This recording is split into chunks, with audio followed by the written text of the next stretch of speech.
right, good afternoon, everybody. I am Melissa Cole, filling in today along with... And I'm Chef Plum, filling in for, I don't know if I really call it filling in for Scott Haney, but I'm sitting where he would be sitting. How about that? Exactly. Scott and Kara are both on vacation today, so the two of us are here. And of course, we know Chef Plum from his weekly visits on Better Connecticut, cooking from his home. From my house, and right? This is the first guest that we have had in the building for Better Connecticut since COVID. Right. It kind of feels a lot more normal now to be back here in the studio, seeing you guys, doing some prep in the kitchen. But not only that, I get to sit here on the couch, on the big couch. It's awesome. And co-host. I'm excited. And we're actually going to be cooking food today, which is fantastic. Yeah. I'm so excited. And just real quick for people watching, you know, you're a chef, but you're like a private chef too. I am. I'm a private chef. I host a radio show on WNPR radio. You know, if I can tell jokes and cook food, I'm living the dream. I'm happy as can be. So yeah, I work privately and do some events here and there, but more importantly today, we're gonna make something awesome in this kitchen. Actually, you're gonna do it. I'm just gonna talk you through it. That's fine. I like to cook, so I'm game. All right, so let's get to it. Speaking of crazy things that have gone on this weekend, British billionaire Richard Branson soared into space aboard his Virgin Galactic rocket plane with a crew of 5 other people. Look at that. Unbelievable. The flight lasted about an hour. Branson called the trip the dawn of a new space age with a goal of sending tourists up by next year. I mean, would you go to space? I'd go to space. You want to go? I mean, that looks incredible. There's one big plane that takes up a smaller plane. It goes higher in the air, like 40,000 square feet or 40,000 miles, or I don't know, some absurd number up in the sky. And the smaller plane launches from the bigger plane and goes into orbit. So it's like a little rocket. Yeah, I just think it's incredible for, you know, any kids or, you know, kids who are into space or into rockets or going to the moon, or just to see that this is happening, you know, from a regular person, you know, an individual, not like a big government agency or something. Right. It's so inspiring. I think it's incredible. It is cool. I don't know if I would love to do it. I heard it's about $200,000 to take a trip. Yeah, well. Which is, you know. FSB will pay for it. We're going to go. It's going to be great. We're going to cook in space. I was going to say, you can like make the tortillas in space. That's exactly what we're going to do. First cooking in space. I can't wait. I'm very excited about it. Man, so cool. All right. Well, the richest man in the world, well, he just keeps getting richer. You know who it is? Bloomberg's billionaire. Yeah. Bezos? Yes. Jeff Bezos. Right? The net worth, get this, $214 billion. Wow, that's a lot of money. That's up from last year. He became the first person to cross the $200 billion threshold at $202 billion.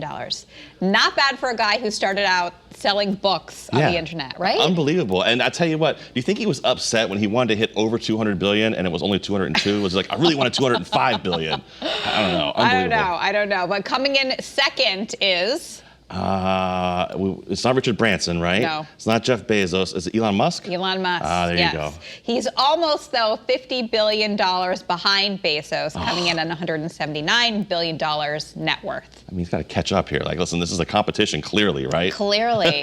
I just can't even imagine when you think about that amount of money. Oh, and by the way, he's also planning on going to space. Oh, that's right. Bezos is, right? Yes. I mean, are we behind? Should we be trying to go to space too? I mean, I just feel like everything, you know, it's one of those things where we heard about it for a long time, but it wasn't actually happening. Right. And now here it is actually happening. And now 2 people in 1 week. It's kind of crazy. That's insane. I hear, actually, if you're a Prime member, you get there faster.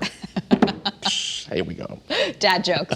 All right, now we are talking about Shark Week. It's kicking off. I don't usually watch. You don't watch any Shark Week? Not come on, Melissa. The thing is, I like to go to the New England beaches, and I don't want to know that I know there are sharks lurking, but I just don't want to hear about it. Oh man, listen, Shark Week is so much fun. I can't wait to check this out. It kicks off on Sunday night at 8 p.m., but deep sea predators won't be the only attractions this year on Shark Week. Yeah, there's a lot going on. And speaking of Shark Week, Caitlin Francis, our own reporter here at Channel 3, she and our Better Connecticut cameraman, Eric Budney, they took a trip out to Cape Cod last week, I think. And the special is going to be airing tonight and tomorrow night at 11, talking all about shark research, shark sightings, beach safety. So you'll want to check that out locally. And then, of course, on the Discovery Channel, we have Tiffany Haddish doing something a little interesting. I just don't understand this. Like, first of all, why is Tiffany Haddish doing it, number one? Like, was she a scientist now, too? But then, I mean, Captain Kirk's going to do one, too. But they're talking about something pretty,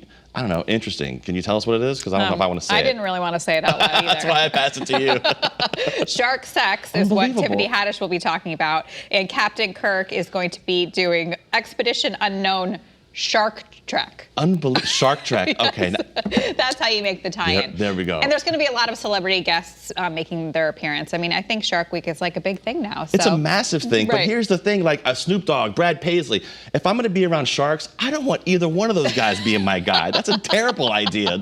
Do you? I mean, give me Tiffany Haddish then at least. If I got to pick one, I'll take at least Tiffany she'll Haddish. make you laugh. She'll yeah, make you laugh. we'll do that. All right.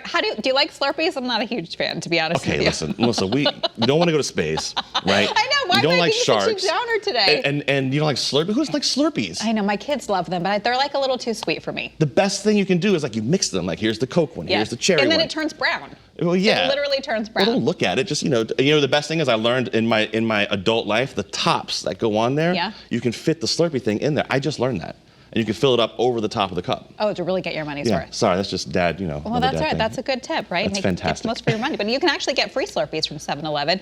Yesterday was 7-Eleven. So the convenience store is celebrating by offering people free Slurpees. I think you just have to download the app and you'll Right. get a coupon for the treat. I mean, I stick with the wild cherry or the Coke. Those are the two best ones. I agree that the wild cherry is the best out of all of the them. wild cherry's good. They made a banana one once and it was terrible. Oh, no. That looks like the banana right there. That's probably actually. right there. Oh, look at he's filling it all the way to the That's top. what I was just talking as about. You see? suggested. Yeah, did you see Okay. that? How the thing goes on top of the cup? So first you put the top on and Right. then you fill it up. Okay. Right. This is what we do for you here on Better. We give you those life hacks, like Life filling hacks that you need to know. your Slurpee over the top. All right, now President Obama, every year he comes out with his reading list. Sure. And it is out. So this is a tradition that he started actually when he was in the White House. There are 11 books on the list that the former POTUS thinks should be included on your reading list. The first one is Clara and the Sun. That's about a humanoid robot. What? And then another one, Empire of Pain, The Sweetness of Water. That was all about the life during the end of the Civil War. So if you're looking for a good summer read, check it out. I mean, I don't read a whole lot, but I probably should. This sounds great. That sounds really good. I always say, oh, I'm going to read so much this summer. I'm going to like cross the books. Yeah. Like, you know, everybody has these great summer reading lists. Of course. And I'm lucky if I read one. It's terrible. I think Obama should put cookbooks on that list. We should all read a cookbook. It's good for you. Yes, I bet he's a good cook too. He seems like he's good in the kitchen. think so? Yeah.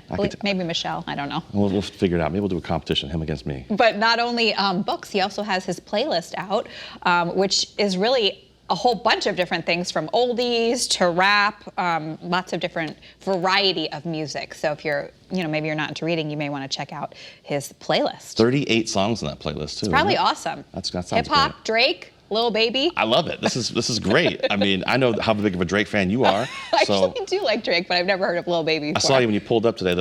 You were bumping I up was. and down. My tires, right? It was You awesome. can picture it. All right. So, did you? And I feel like I've seen this trend. A lot of people are getting married. I'm on social media. I see just people constantly at weddings. Well, you figure because of COVID, everything kind of got put on hold, especially in the catering industry and things like that. But now, you probably felt that a lot. 100%. It's amazing how much people are coming back now. You can see it because more Americans are saying "I do" in the wedding industry. Kind of making a major rebound. It's forcing it to kind of bounce back, which is awesome. I'm so excited, especially for caterers and things like that, to have that opportunity. More importantly, I love love stories. I think it's great to see people being happy and finally tying the knot. I think so too. Yeah, maybe even people met during COVID and are That'd be getting great. married now. Do you think if they met but then they took the mask off, they changed their mind? Like they were. I hope not. Yeah, they're like, oh, put the mask back on. No, I think it's probably the opposite. They fell in love even more with the person. The mask. Okay. Well, hey, I love that. I think it's fantastic. But lots of people are getting married now. Yeah, the ring sales are up, and also bachelorette and bachelor. Did you have a bachelor party? Did I You have probably a don't bachelor want to party? talk about it on No, I don't know. television. We went fishing. I think. I don't know. What did I do for Well, my see, when bachelor did you party? get married? 05. Okay, so I was 04. Okay. 03. So I just don't remember it being as huge of a thing as it is now. Yeah. I mean, Like my friends came for a shower, we went out to dinner, I did some fun things, but it Right. wasn't this wild, crazy weekend. No, you didn't do like nuts and dance Vegas on bars and all that. You didn't No. do any of that stuff. But according to this recent article, brides are spending about $1,000 on a weekend away, Really? not just, usually it's like a destination Wow. bachelorette party. And they're doing things like brunches, bar hopping, party buses, while bachelors opted for concerts and comedy hours. Yeah, we went fishing. I think it's Yeah. absolutely right. Yeah, I think it's, if you're going to do something, you want to do something memorable, so dance on a bar or go to a comedy show. Either one. I don't know. It all sounds like fun to me. All right, I'm interested to hear your take on this. Oh, this Beyond Meat is taking on chicken tendies. So Listen. what do you think about this? Okay, I feel like we should have a PSA moment here for a second. All right, if we're gonna make Beyond Meat, I'm cool with that, right? Yep.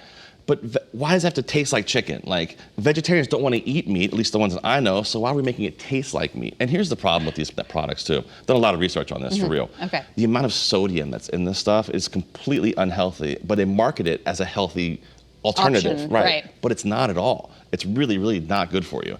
And I don't know. I think if you're going to make it vegetarian, make it be vegetarian. It doesn't have to taste like chicken or taste like beef. Or, Actually, when I go to a restaurant and I order a veggie burger, I want it to be the kind that's full of vegetables. Right. Not the kind that tastes like a burger. Because otherwise, I'll just order a burger. I had a friend of mine at a restaurant in Bridgeport. He would make a quinoa veggie burger, right? Yeah. But he would put beet juice in it. So when you bite into it, it's like a juicy burger. Yeah, it looks red like a burger. I never quite understood that, but boy, was it delicious. I bet that was good. It was really good. Well, if you're into the whole Beyond Meat thing, then you might like these chicken tenders. They have 14 grams of protein per serving. They're going to be available at restaurants across the country starting this month.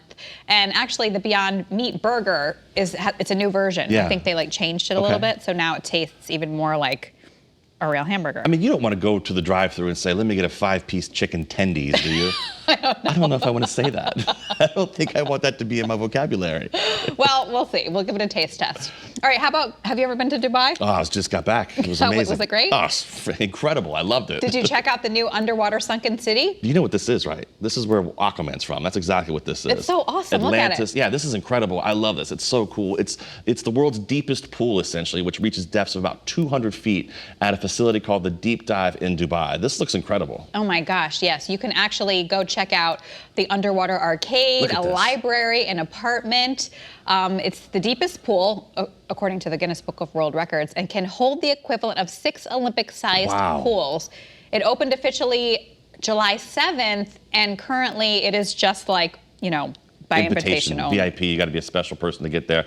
Or what a fantastic place to have a bachelorette party. Exactly. It probably will cost you more than the average $1,000. I think so. Maybe like $10,000. Look at this. This is so great. Yeah, that's cool. That's awesome. I mean, you could probably spend so much time down there. I mean, I've never gone scuba diving like this. Have you? It seems like it'd be crazy scary to be that deep and feel like you're in a building and can't get out. I don't know. I know. It's kind of crazy. They're even talking to people inside the hotel or something. That's crazy. Cool. That looks awesome, though. Let's go to Dubai. All right. Are you a Disney fan? I mean, is the sky blue? Of course. I mean, I've actually been told a lot that I could be a Prince Charming. I could be 100%. Yeah, okay. yeah. I mean, all right. Yeah, I told my wife to say that, but she didn't.